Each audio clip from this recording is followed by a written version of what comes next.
Hey now, what is up everybody? My name is Mike Brown, aka ReviewKingMB, and I am still celebrating 80 years of the creation of Superman with the sequel to the original movie. Superman 2 is a film that came out in 1980. It's kinda, sort of directed by Richard Lester, I guess. The plot is we still see Superman, Clark Kent, who is a mild-mannered reporter on one end, but also going around saving as many people as he can. One of those people include Lois Lane, of course, the woman that he's in love with. In fact, Lois Lane finally figures out in this movie that Clark Kent is Superman. And so Clark decides, all right, she now knows I can try to have a real relationship with her. I'm going to give up my powers, give up being Superman for this woman. But while that's going on, General Zod arrives on Earth to cause some chaos, mayhem, and destruction. So Clark has to go back to being Superman and fight Zod. Now, what I think of the sequel, Superman 2, is I enjoy this movie. I do. I don't know if I can say I love it. I can't say it's as good or better than the first movie, but I could say that it's a serviceable sequel. It's enjoyable. It does what it needs to do. I think the controversy over the directing and what the big thing, the big takeaway of this movie is that originally Richard Donner, who directed the first movie, he was supposed to direct the second one. In fact, he shot a majority of the second one back to back right after shooting the first movie. For whatever reason, got fired mid-production, I guess creative differences, and so Warner Brothers brought in Richard Lester to finish the movie.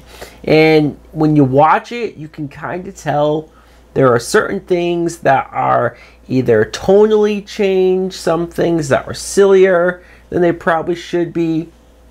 The biggest thing, though, that I instantly noticed from going to the first movie to the second is when Superman spins the world around, goes back in time to save Lois, there were supposed to be consequences. Jor-El told him, you're making a mistake and something bad will happen. And originally it was supposed to be him doing that was going to cause a ripple effect and break open the Phantom Zone. And that's how Zod, Nam, and Ursa, that's how they got out. And it was Superman's fault. This movie, though, Richard Lester, I guess, reshot this whole sequence of Lois in Paris dealing with these terrorists and Superman having to take the bomb there, bring it out into space. The bomb blows up, and that's what opens the Phantom Zone, which I guess is fine in it of itself if you want to still have Superman indirectly be the cause of it, but it negates the end of the first movie and the whole point of him actually paying the price for what he did there. I don't know why that was changed. I don't know why that lesson got lost, but I guess that's what they wanted to do. Christopher Reeve as Clark Kent Superman is still just as good, though. There's so many scenes of him not only being Clark Kent, the bumbling reporter who does what he does. He's great at that. But just as Superman, the smiling, the pure happiness that he seems to have from saving people and from doing good. Like, how can you not love him as Superman? So that's why when Lois, again, Margot Kidder, when she figures out that Clark Kent is Superman, which I love that it finally makes her look smart, that there's a scene where he takes his glasses off and she looks at him and she's thinking about it and how he's never around when Superman's around. She's even willing to bet her own life by jumping into the river for him to save her, and he doesn't, but then he falls into the fireplace and she sees he didn't burn, and that's how he tells her. And then the fact that they try this relationship, the fact that Superman was willing to give up his powers is meaningful. It's powerful. It's sad in some ways, but also nice. The fact that, yeah, this is who this woman is for him. And of course, though, like, while all of that is going on, like I said, General Zod, Nam, and Ursa, they show up, and they're first on the moon.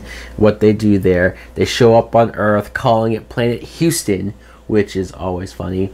The damage that they're causing in that town, just throwing people around, and then when they go to the White House and force the president to kneel before Zod, Terrence Stamp as Zod is so great. It's so memorable, especially because for years and decades, and even when they have new interpretations of Zod, everybody still quotes the kneel before Zod line. Like, that's an impact. That's showing an actor and his delivery of that line and just the presence that he had. People still remember that. People still think of that when they think of Zod. I know I do.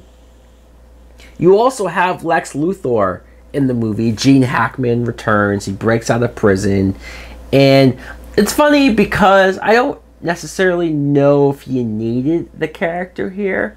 Honestly, it seems like they just wanted to bring him back because, well, it was Gene Hackman.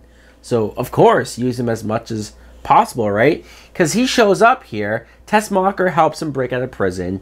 They find the Fortress of Solitude, which don't tell me or don't ask me how the hell he found the fortress. He just is able to find it. He finds out about Zod, finds out about Superman being Kal-El and his background. He takes this information to go to Zod and I guess tell him about Superman.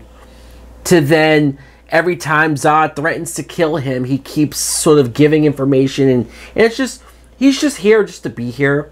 I do like that Zod never really entertains the thought of teaming with him, that he is quick to kill him as soon as he's done with him.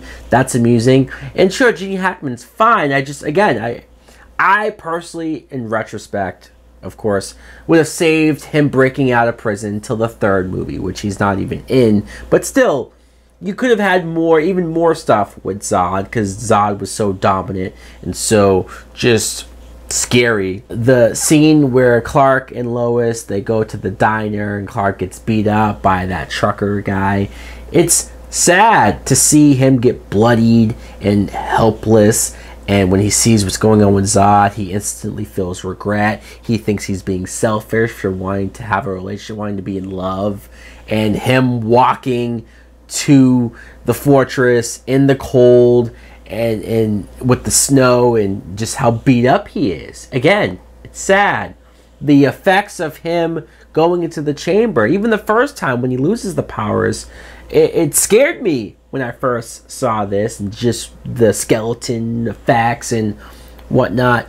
But then you get the battle. You get a nice battle between Superman, and not only against Superman and Zod, also the other two, Nam and Ursa. Like, he's going up against Kryptonians with equal power. They're wrecking areas in the city, building. You get some silly moments where I think this is where Richard Lester comes in. He likes the goofier stuff, like when they're blowing the wind into the civilians and everybody's blowing back, and you have the guy on the payphone staying on the phone as he's falling over, or people with their ice creams and dogs and all this stuff. And it's like, shouldn't this be more scary or more intense and not goofy?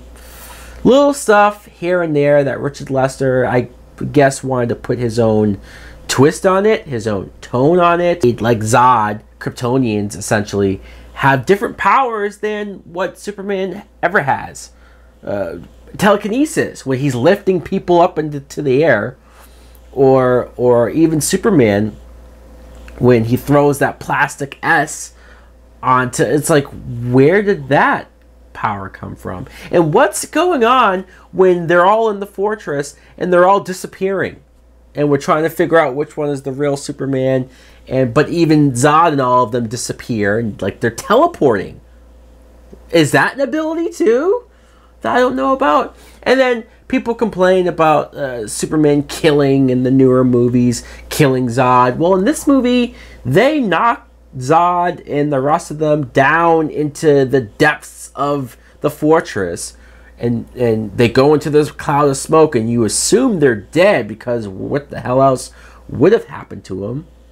And nobody seems to beaten up over that. Nobody seems to care a whole lot about that. And the very last thing I want to mention is something once again I have a huge issue with.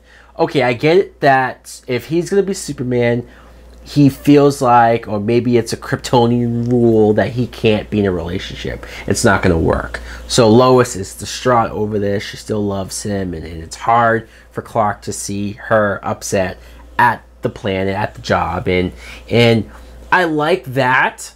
But the moment when he gives her the amnesia kiss, I go, why? Again, why are we going to reset?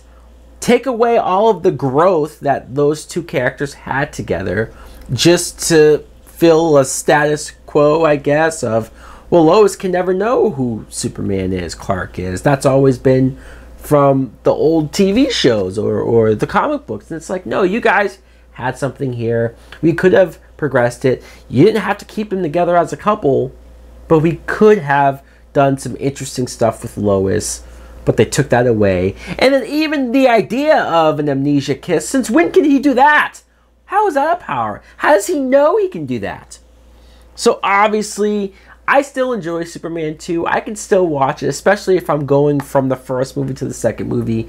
It's a fun watch. It's a fun sequel. There are definitely great moments and quotable moments in there. General, would you like to take this outside?